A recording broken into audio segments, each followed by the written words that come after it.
So here's the last couple of sections of chapter 13. This is kind of fun stuff. It's very visual, so if you like visual rather than formulas and stuff, you might like this a little bit more. Tessellations are kind of fun too, and you can really do that with any kind of grade level depending how in-depth you want to get. So first, dilations, right? That's section 13.3. We should talk a little bit about how things change. I don't know if I ever showed you this before, but this was kind of funny. At least it made me laugh. Maybe under these circumstances, it'll make you laugh. Draw an example of an acute triangle. Look, there's a acute triangle. If I draw an ugly one, can I get extra credit? I don't know, maybe. All right, so here's the idea of dilations. You're going to change size. The last couple of things we've done reflections, rotations. The size didn't change. The original figure and the new figure were exactly the same size and shape. When you perform a dilation, then things are going to change size. So it says that the image and the pre-image are not congruent to each other. You're going to multiply by a scale factor. Now, if it's more than 1, the image gets larger. If it's between 0 and 1, the image gets smaller. So the new image and the old image are not congruent to each other, but they are similar. So if you took a triangle and you multiplied every side by 2, you would have a triangle that was similar to the original one, but was not the same size. The only time you would get the same size is if you multiplied it by a scale factor of 1, and then why would you do that? So here's my triangle. It's got 3 vertices. Let's see how well we can draw this. Point A is 2, 4, so over 2, up 4. There's point A. Okay, point B is 0, negative 2. So there's point B, 0, negative 2. And C is negative 2, positive 2. There's point C. All right, so we'll label that point C, and then we'll connect the dots.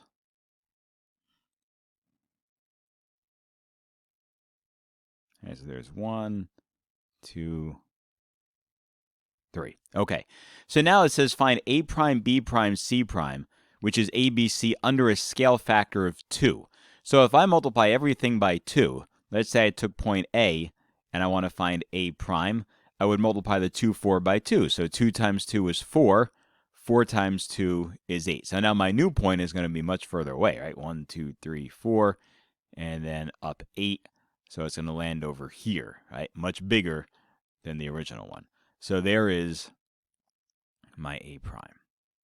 Okay. And then B is going to be multiplied also. So I'll take B prime instead of 0, negative 2. Well, if I multiply 0 by 2, I still get 0. But I'll be at 0, negative 4. So that's going to be down here. That's my B prime. And then C prime will be multiplied also by 2. So negative 2 times 2 is negative 4.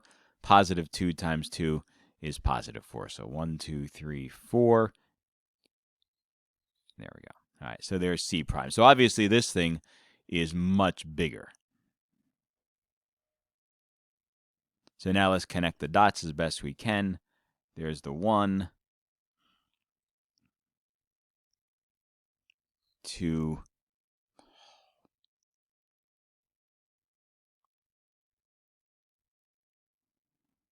and then 3. Okay. So every side of the original triangle has been multiplied by 2 to get the new one. The last thing says find it under a scale factor of a half. So now if I multiply everything by a half, A double prime is going to be 1, 2. So I know that this is getting a little messy here, but over 1 up 2 is right there. If I do B double prime, I'll end up with a 0, negative 1, which is right here. And then the third one will end up being negative 1, negative 1. So I'm going to try to draw this inside here. But you're going to end up with a very small triangle on the inside here, where each of the sides are 1/2 of what the other one was. So multiplying by a scale factor of 2 makes it much bigger. Multiplying by a scale factor of a half makes it smaller. Multiplying by a negative, by the way, flips it. All right, so if you're only dealing with images that are going in the same direction, then keep your scale factor as positive. All right, if you think back to the old projection screens, and actually, remember back when we used to be in the same classroom, we had a projector screen in the front of the room, which you could think of as taking a very small image and making it much bigger. So this particular one they're saying has a scale factor of 20.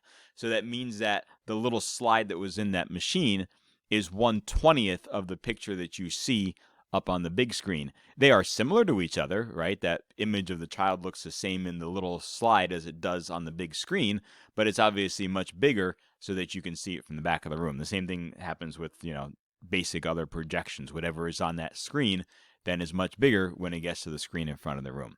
All right, how about a dilation? Okay, a dilation has these properties. The image of a line segment is r times the original one. Okay, so if we multiplied each of those sides of that triangle by 2, then the new perimeter would be twice the original perimeter. When we multiplied it by a half, then it would be half the size. So this says that it has these properties, right? As long as r is positive, because if it's not positive, then that means we're flipping things around. But the angles are congruent. Remember when we did similarity? We said the sides are proportional, but the angles are congruent. Well, here's the sides being proportional, right? The sides are proportional, but the angles are congruent to each other. That's how we create similar figures, right? Similar figures are done by some sort of a dilation. It could be something that's less than 1. It could be something that's greater than 1. But you can think of creating similar figures in that way. We had rules for creating similar triangles, but there's other figures besides triangles that can be similar to each other, including figures that are not polygons, right? The image of that child on the projector and then on the projection screen were similar to each other, even though clearly that child is not a polygon. So two figures are similar if and only if it's possible to transform one onto the other by an isometry or sequence of isometries followed by a dilation. So you could do a glide reflection and then multiply all the sides by 2, and you've created similar figures. All right, perspective. See if you can get a good idea of what this perspective drawing looks like. If you were to take a look at this thing, then it looks like eventually those two railroad tracks are going to meet each other. Clearly, the two railroad tracks are not going to meet each other, or the train is going to have a problem when it gets there. But from our perspective, from what it looks like here, especially if you stare at it long enough, it looks like those two lines are going to converge. And we can use dilations to help to create these perspective drawings. What happens is you're actually seeing this in 2 dimensions, right? This railroad picture is pasted onto a 2-dimensional monitor. And so even though it looks like it is in 3 dimensions, right? Clearly the world that I took this picture in was in 3 dimensions. It's actually drawn in 2 dimensions. And we call that point in the front, by the way, the vanishing point. So that point up in the end here, and yes, actually I did take this picture years ago. No, there was no train coming behind me.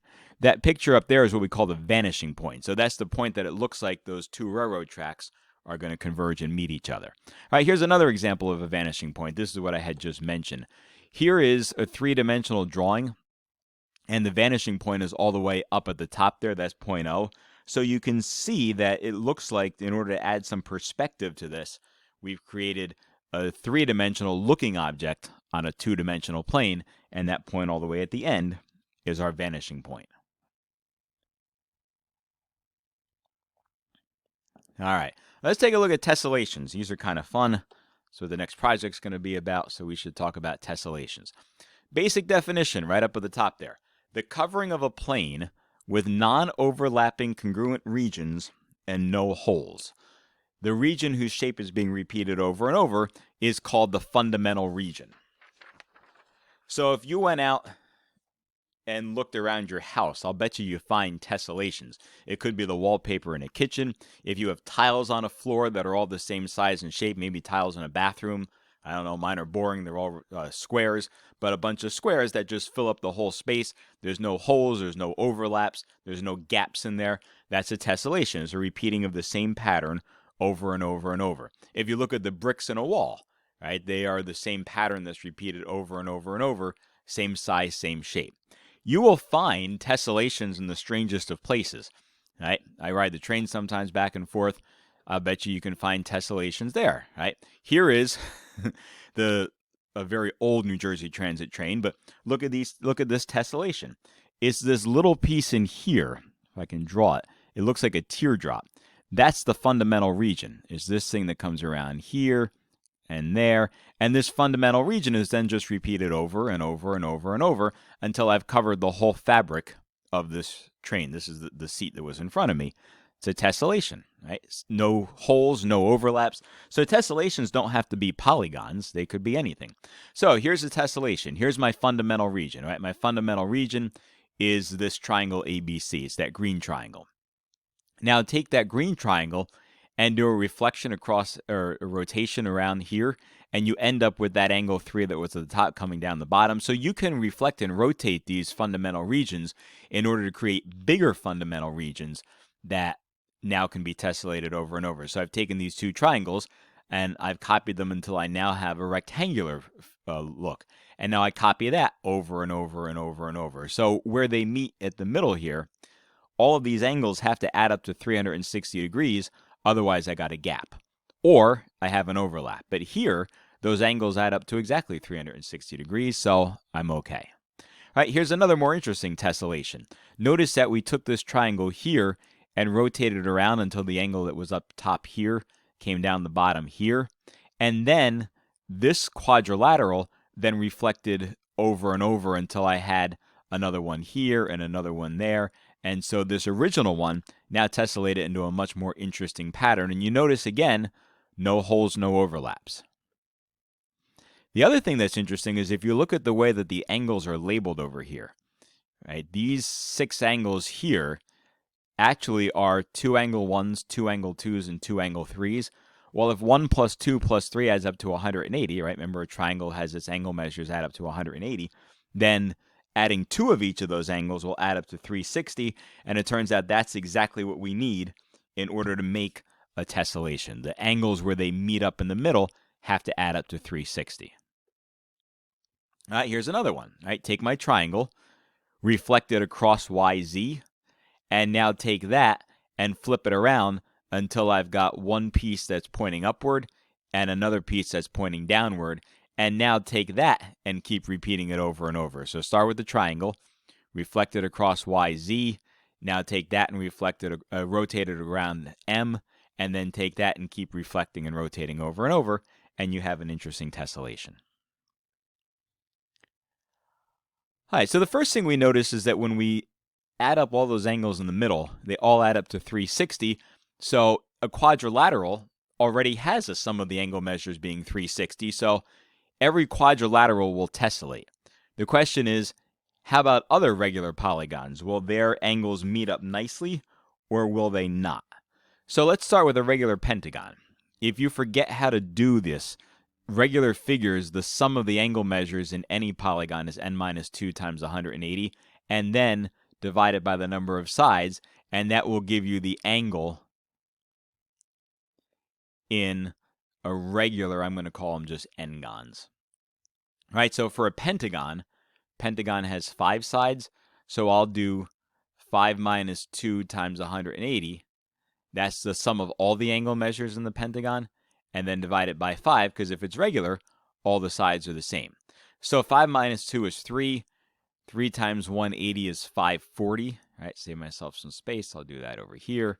And now when I divide it by 5, it turns out I get 108 degrees. So each angle in a regular pentagon measures 108 degrees.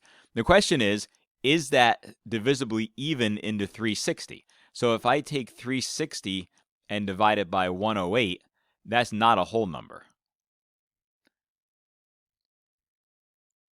It's 3 and then a little bit more. So because it's not a whole number, it's not possible for a regular pentagon to tessellate the plane. It is possible for non-regular pentagons to tessellate the plane, but not for regular pentagons. How about a regular hexagon? Each angle in a regular hexagon, well, instead of 5 minus 2, I'll do 6 minus 2. So 6 minus 2 times 180 divided by 6. That gives me 120 degrees for each of those guys. 120 works, right? If I take 360 and divide it by 120, I get exactly 3. So that's okay. How about a regular octagon? Turns out each angle measure in a regular octagon is 135 degrees. If you don't believe me, do your 8 minus 2 times 180 and then divide it by 8. Does an octagon work? No. Take 360 and divide it by 135, and that doesn't work. So you cannot create a tessellation of stop signs unless those stop signs were not actually regular octagons. All right, take a look at quadrilaterals. Every quadrilateral will tessellate the plane, and that includes non-regular quadrilaterals. So if you look at those 4 angles, we've taken this quadrilateral and twisted it and reflected it until we got to this point in the middle where all four angle measures met up. So if in the original figure, 1 plus 2 plus 3 plus 4 adds up to 360, then when I pull them in the middle here, 1 plus 2 plus 3 plus 4 will add up to 360 again. All right, here's the problem with regular pentagons. Remember I said the 108s don't add up? Here's what happens. You end up with a gap. Right? And the definition of a tessellation is that there's no holes, no overlaps. Well, here there's a hole. Not good. Doesn't add up to 360, so I can't tessellate with regular pentagons. But I can tessellate with non-regular pentagons. So here's an example of tessellating with a non-regular pentagon. There are a few pentagons that will tessellate, and I think there's a certain number. I think there's 17 pentagons in the world that will tessellate, and this one is one of them, because it's done in such a way that the angles where they meet, every time they meet, they add up to 360. So these angles here add up to 360, these angles there add up to 360, and so forth. So while a regular pentagon will not tessellate the plane, non-regular pentagons will. All right, so does that mean that only pentagons work? No. Go back to my picture of the New Jersey Transit train, and you'll see that here's something that is clearly not a regular pentagon, but yet it still tessellates the plane. It's not a polygon at all. How about this guy? Do you think this guy will tessellate the plane? He will. The question is, how does it work? So if you want to pause this for a second and think about how this guy is going to tessellate the plane, if you want to print it out and play with it a little bit, I'll stop for a second so that you can do that, but you're going to have to pause this video because I'm going to give you the answer in a second.